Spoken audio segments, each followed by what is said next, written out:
Hi guys, कैसे हैं आप लोग। उम्मीद है आप लोग अच्छे होंगे। मैं तो काफ़ी अच्छा हूँ। और दोस्तों देखिए, हम लोग लास्ट क्लास जो किए थे सप्लाई आधे में रुका हुआ है। बच्चों की डिमांड है कि पहले कस्टम ख़त्म कर दें, तो अभी हम लोग डेली वाइज में हम लोग आपको वीडियो देंगे। उम्मीद होगा कि आप लोग भी पूरा कंप्लीट करेंगे। आपका भी एग्ज़ाम पोस्टपोन डेट हो चुका है। पोस्टपोन लगभग 2 महीना हो चुका है, मई और जून। तो उम्मीद है आप इसके अंदर में अपना जीएसटी कस्टम पूरा कंप्लीट करेंगे। जो भी दिक्कत हो हमें बिना किसी झिझक के, विदाउट एनी हेजिटेशन, आप लोग हमें कॉल भी कर सकते हैं। कमेंट बॉक्स पे आप हमें पूछ भी सकते हैं। व्हाट्सएप नंबर पे आप हमें बाय चैट भी अपना क्वेरीज पूछ सकते हैं। दोस्तों देखिए, आज जो हम स्टार्ट करेंगे कस्टम। तो बेसिकली कस्टम क्या होता है, इंपोर्ट एक्सपोर्ट प्रोसीड्यूर और उसके साथ वैल्यूएशन और जितना भी उसमें है चैप्टर, तो चीज हम आपको बताएंगे। सीएस, सीएमए और सीए के लेवल से हम आपको बताएंगे। खास करके हम प्रेफरेंस देंगे सीएमए के बुक से। आप लोग अपना फंडामेंटल इसे क्लियर कर लें और अपना बुक्स को फॉलो करें। उम्मीद है कि आपका भी फंडामेंटल क्लियर हो जाएगा। आइए गाइस, हम लोग देखते हैं कस्टम ड्यूटी। देखिए दोस्तों, आज जो हम टॉपिक कवर करने वाले हैं, तो देखिए आपके पास हम लिस्ट दे रहे हैं कि कौन कौन सा टॉपिक हम पढ़ेंगे कस्टम में। ओवरव्यू ऑफ कस्टम लॉ ये पढ़ना है, ठीक है। उसके बाद इंपोर्ट एक्सपोर्ट प्रोसीड्यूर पढ़ना है। उसके बाद वेयर हाउसिंग पढ़ना है। उसके बाद वैल्यूएशन पढ़ना है। ड्यूटी ड्रॉबैक पढ़ना है। बैगेज पढ़ना है। Goods in transit, goods in transshipment पढ़ना है, ठीक है दोस्तों।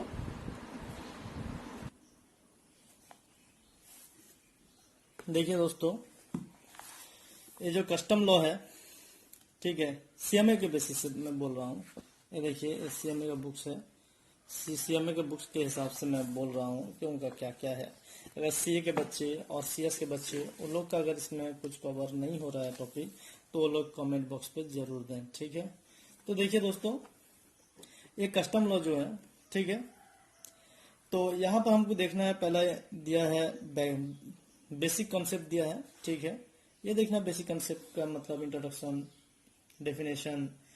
उसके बाद circumstances of levy of custom duty का, किस किस एरिया पे कस्टम ड्यूटी लगेगा, ठीक है, तो ऐसा दिया है। उसके बाद में टाइप्स ऑफ ड्यूटी, कितने टाइप्स का ड्यूटी है उस हिसाब से पढ़ेंगे। Exemption from custom duty. उसके बाद में देखिए वैल्यूएशन है, तो उसका भी देखेंगे कस्टम ड्यूटी का वैल्यूएशन कैसे होगा। उसके बाद देखेंगे इंपोर्ट एक्सपोर्ट प्रोसीड्यूर, ठीक है, उसके रिलेटेड जितना भी है इंपोर्ट और उसके बाद एक्सपोर्ट का प्रोसीड्यूर क्या होता है। वेयर हाउसिंग देखेंगे, ठीक है। उसके बाद में ड्यूटी ड्रॉबैक देखेंगे। Negative list of duty drawback, हम लोग नेगेटिव लिस्ट देखे थे जीएसटी में, आईटीसी के क्लेम के वक्त में देखे थे, तो यहाँ भी कस्टम ड्यूटी में भी देखा जाएगा कि ड्यूटी ड्रॉबैक के वक्त में नेगेटिव लिस्ट क्या है, किसका ड्यूटी ड्रॉबैक नहीं मिलेगा। तो उसके बाद देखेंगे 100% एक्सपोर्ट ओरिएंटेड यूनिट, ये जितना भी दिया हुआ है इसको हमें देखना है, ठीक है दोस्तों। तो हम लोग टॉपिक भी देख लिए हैं, क्या क्या हमें कवर करना है, इसके अंदर में पूरा आ जाएगा, ठीक है। तो उसके बाद में हम लोग जो वीडियो छोड़ेंगे वो कॉन्फिस्केशन होगा, एडवांस रूलिंग होगा। ये वीडियो अगर नहीं भी छोड़ते हैं, ये सेल्फ रीडिंग में आप लोग पढ़ सकते हैं। देखिए गाइस कि अभी हम कस्टम लॉ स्टार्ट करेंगे, तो उसका बैकग्राउंड देखेंगे कि कस्टम लॉ कहाँ से आया है। देखिए पहले जमाना में अर्थशास्त्र में एक वर्ड है सुका, जिसका मतलब ये है कि कलेक्शन करना दैट मीन्स जो पहले ज़माना में जब राजा का ज़माना होता था, जब अपने सल्तनत से अपने किंगडम से कोई सामान अगर अपने एरिया से कोई सामान अगर बाहर जाता या बाहर का सामान अपने राज्य को अगर आता, अपने देश को अगर आता, तो जो सिटी का गेट होता है, जो वो लोग का जो जिस एरिया से वो लोग के सिटी में प्रवेश हो रहे थे लोग, तो वहाँ पर कुछ अमाउंट लिया जाता था जो टैक्स के आकार पर, जिसको उर्दू में बोलते हैं जजीरा। ठीक है, तो ये लोग जब लेते थे तो वही कंसेप्ट आज जब हम लोग अप्लाई किए तो उसका इंग्लिश नेम दिए कस्टम ड्यूटी। होप क्या आप लोग समझ चुके होंगे। आप लोग अपना बुक भी पढ़ें, खास करके CMA के बुक में चीज लिखा हुआ है। और उसके बाद कस्टम ड्यूटी कब से स्टार्ट हुआ? ब्रिटिश पीरियड के अंदर ये चीज आया कि कस्टम ड्यूटी लेना, जब माल इंडिया से बाहर जाता है और बाहर से इंडिया को आता है तो उसमें कस्टम ड्यूटी तभी से स्टार्ट होना शुरू हुआ। दोस्तों आइए आज हम स्टार्ट करते हैं। ये तो बैकग्राउंड थी, आज हम कस्टम लॉ स्टार्ट करते हैं। देखिए दोस्तों, पहला बैकग्राउंड और एक चीज का ले लीजिए कि कस्टम में दो चीज होता है, एक कस्टम एक्ट है, एक कस्टम टैरिफ एक्ट है। तो कस्टम एक्ट जो है वो पूरे कस्टम ड्यूटी और उसका जितना भी चीज है, उसका टर्म है, वो सबको डिफाइन करता है। जैसे इंपोर्ट क्या होता है, एक्सपोर्ट क्या होता है, जो भी चीज है एक्ट के अंदर वो सब कुछ डिफाइन करता है। और टैरिफ एक्ट जो है वो डिफाइन करता है कि कौन से प्रोडक्ट पे कितना रेट ऑफ टैक्स लगेगा, कितना ड्यूटी लगेगा, वो टैरिफ एक्ट बोलता है। लेकिन खुशी की बात यह है कि आप लोग के लिए टैरिफ एक्ट एप्लीकेबल नहीं है। जो भी रेट होगा वो क्वेश्चन में एग्जाम में दे दिया होगा। आइए फटाफट से हम लोग देखते हैं कि कस्टम लॉ क्या होता है। ठीक है, कस्टम ड्यूटी जो लेवाइड होता है, custom duty levied upon import and export of goods not service. ठीक है, कस्टम ड्यूटी जो लगता है वो import and export of goods पे लगता है, ना कि सर्विस पे लगता है। सर्विस पे ओनली GST लगेगा और गुड्स पे कस्टम ड्यूटी भी लगेगा और IGST भी लगेगा। ठीक है, तो देखते हैं कि इंपोर्ट जो होता है, इंपोर्ट और एक्सपोर्ट का मतलब क्या है। इंपोर्ट का मतलब ये है, देखिए, बाहर से गुड्स आए इंडिया को, बाहर से, मैं किसी कंट्री का नाम नहीं बोलता हूँ, बाहर से जो इंडिया के डेफिनेशन में नहीं है, वहां से अगर इंडिया को माल आए, कुछ सामान आए, कुछ गुड्स आए, तो उसे बोलते हैं इंपोर्ट। एक्सपोर्ट का मतलब हुआ इंडिया से अगर बाहर, इंडिया के बाहर माल जाए, कुछ सामान जाए, उसे क्या बोलेंगे? एक्सपोर्ट बोलेंगे। ठीक है, तो ये बहुत बड़ी चीज है। देखिए दोस्तों, आप लोग इसको समझने के ट्राई कीजिए। आगे चल के मैं आपको समझाऊंगा कि अगर इंडिया के टेरिटोरियल वाटर से, मैं 24 नॉटिकल माइल, अगर इंडिया के बेस लाइन से 24 नॉटिकल माइल अगर गुड्स क्रॉस कर जाए, इंडिया से अगर गुड्स क्रॉस कर जाए 24 नॉटिकल माइल, चाहे वो किसी देश पे पहुंचे या ना पहुंचे, तो हम उसको एक्सपोर्ट मान लेंगे। ठीक है ना? बस। तो ड्यूटी कब कलेक्शन होगा या पेमेंट होगा? कब बोलता है? जब बिल ऑफ एंट्री फाइल किया जाता है। When bill of entry file for home consumption, जब बिल ऑफ एंट्री हम फाइल करते हैं होम कंजम्पशन के लिए, तो तभी हम लोग पेमेंट करेंगे। ड्यूटी कलेक्ट तभी होगा जब हम बिल ऑफ एंट्री फाइल करेंगे। ठीक है, उसके बाद में हुआ चार्जिंग सेक्शन। देखना कि इसका चार्जिंग सेक्शन कितना है। सेक्शन 12 है चार्जिंग सेक्शन। चार्जिंग सेक्शन बोलता है, इंपोर्ट किसे बोलते हैं, एक्सपोर्ट किसे बोलते हैं, मैंने आपको पहले ही बता चुका हूँ। Bringing of goods from outside India to India, India के बाहर से नहीं, यहाँ नहीं बोला है, किसी देश का नाम भी नहीं बोला है, किसी देश से हो या पानी के ऊपर से हो, कहीं से भी हो, अगर वहां से सामान अगर इंडिया को आए, अगर इंडिया को लाया जाए तो इसे इंपोर्ट कहते हैं। उसके बाद में एक्सपोर्ट बोलता है कि इंडिया से बाहर को सामान जाए तो उसे बोलते हैं एक्सपोर्ट। देखिए गाइस, इसके बाद में हम देखेंगे types of custom duty. Custom duty कितने टाइप का होता है, एक इंपोर्ट ड्यूटी और एक एक्सपोर्ट ड्यूटी। ठीक है, तो इंपोर्ट ड्यूटी में क्या क्या आता है तो भी देखना है। बेसिक कस्टम ड्यूटी जो होता है वो इसके अंदर आएगा, इंपोर्ट ड्यूटी के अंदर बीसीडी, सीबीडी, सीबीडी 31, सीबीडी 35 जो है वो सब्स्टिट्यूट हो गया है जीएसटी के अंदर। नाउ आईजीएसटी लिवाइड होता है। ठीक है, जब आईजीएसटी लिवाइड नहीं था, जब आईजीएसटी नहीं था तो सीबीडी 31, सीबीडी 35 लगता था, लेकिन आज के दौर में आईजीएसटी लग रहा है। लेकिन देखिए गाइस, आपके माइंड में आना चाहिए बात कि कुछ प्रोडक्ट ऐसी है जैसा पेट्रोलियम वगैरह है, ठीक है, क्रूड ऑयल है, तो उस पे जीएसटी नहीं है, आईजीएसटी नहीं है उस पे, तो उस पे ये चीज लगेगा। जो चीज जीएसटी के परव्यू के बाहर है, जीएसटी में सब्स्यूम्ड नहीं हुआ है, जीएसटी में आया नहीं है, तो वो चीज में सीबीडी 31, सीबीडी 35 लगेगा, अदरवाइज आईजीएसटी लगेगा। अब समझ गए ना? तो फिर से उसके बाद देखना, पहला बीसीडी लगेगा, उसके बाद आईजीएसटी लगेगा। अगर जिस चीज में जो चीज जीएसटी के परव्यू के बाहर है उसमें सीबीडी 31, सीबीडी 35 लगेगा। उसके बाद जीएसटी कॉम्पनसेशन सेस लगेगा, उसके बाद एनसीसीडी लगेगा, उसके बाद protective duty, safeguard duty, anti dumping duty, other duty जो लगने का वो लगेगा।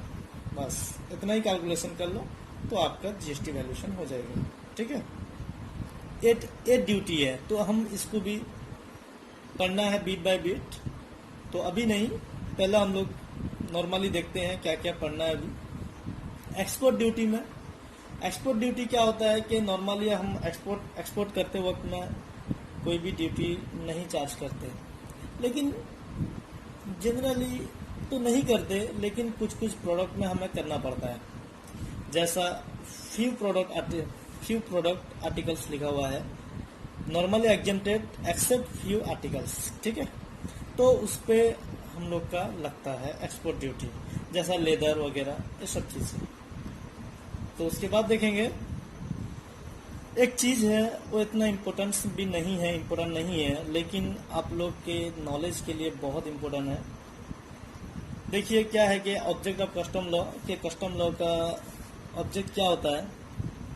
देखिए कि हम जब कस्टम ड्यूटी लगाते हैं, गवर्नमेंट पॉइंट ऑफ व्यू से देखिए कि रेवेन्यू कलेक्ट होगा, क्या होगा, रेवेन्यू कलेक्ट होगा, collecting revenue of custom duty. Regulate import and export, import और एक्सपोर्ट को हम रेगुलेट कर पाएंगे। To protect domestic industry, domestic industry को हम लोग प्रोटेक्ट कर पाएंगे। अभी भी फॉरेन कंट्री में ऐसा टेक्नोलॉजी है जो अगर वो लोग कोई चीज बनाए तो हमारे डोमेस्टिक प्रोडक्ट से भी बहुत कम प्राइस में मिल पाएगा। तो अगर वो लोग ऐसा कम प्राइस पे क्वालिटी वाला अगर प्रोडक्ट हमारे डोमेस्टिक मार्केट को लाए तो हमारा जो डोमेस्टिक इंडस्ट्री है वो तो बर्बाद हो जाएगा। तो यही कारण है कि अगर वो लोग कम प्राइस पे हमें अगर एक्सपोर्ट करें तो हम क्या करेंगे, ड्यूटी हाई ड्यूटी चार्ज कर लेंगे तो रेट बराबर हो गया ना। बस इसीलिए to protect domestic industry, to prevent smuggling of goods, जो गुड्स स्मगलिंग करते हैं, समंदर के अंदर जाकर चुरा कर गुड्स लाते हैं, जहाजों को लूट कर लाते हैं, तो उसको भी वो अटकाता है, प्रिवेंट करता है। To prevent illegal import and export, illegal import export को भी वो अटकाता है। ठीक है, देखिए इसके बाद हम देखेंगे कि डेफिनेशन ऑफ इंडिया। अभी यहाँ पर एक बहुत इम्पोर्टेंट है, आप लोग को ध्यान देकर पढ़ना होगा कि डेफिनेशन ऑफ इंडिया में क्या आता है। देखिए, ये इंडिया का बेस लाइन है, ये इंडिया का बेस लाइन है, ये जो है इंडिया का बेस लाइन है, ठीक है, ये इंडिया का बेस लाइन है।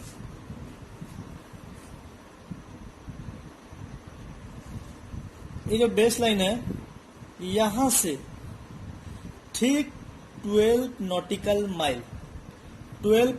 माइल इंडिया है, ये बेस लाइन से, ठीक है। तो ये बेस लाइन से 12 नॉटिकल माइल इंडिया है। आपके माइंड में आएगा क्या इसके बाद इंडिया नहीं है? यहां से 12 नॉटिकल माइल इंडिया है, यहां से 24 नॉटिकल माइल क्या है? इंडियन कस्टम वाटर है, जहां प्रॉपर ऑफिसर को पावर दिया जाता है कि stop and search of एसेसी and vessel. कोई अगर इलीगल इंपोर्ट एक्सपोर्ट करता हो, यहीं पर उसको चेक किया जाएगा। 24 नॉटिकल माइल के अंदर उसको चेक किया जाएगा और चेक करके उसका माल देखा जाएगा कि लीगल है या इलीगल है। मैंने स्टॉप करना, सर्च करना, जहाज को स्टॉप करना, वहां सर्च करना, ये सब प्रॉपर ऑफिसर का पावर है 24 नॉटिकल माइल के अंदर।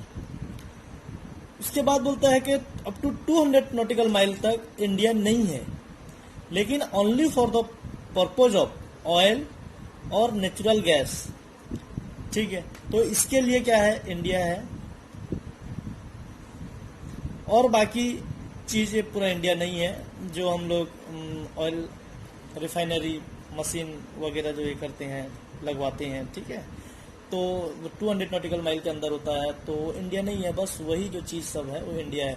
सपोज कोई एक चीज़ आया फॉरेन से आया, इसी ऑयल रिग के लिए आया, ऑयल रिग के लिए अगर आया, यहीं पर वो सामान उतारा और चला गया, क्या हम इसको इंपोर्ट नहीं मानेंगे? तो इंपोर्ट मानेंगे।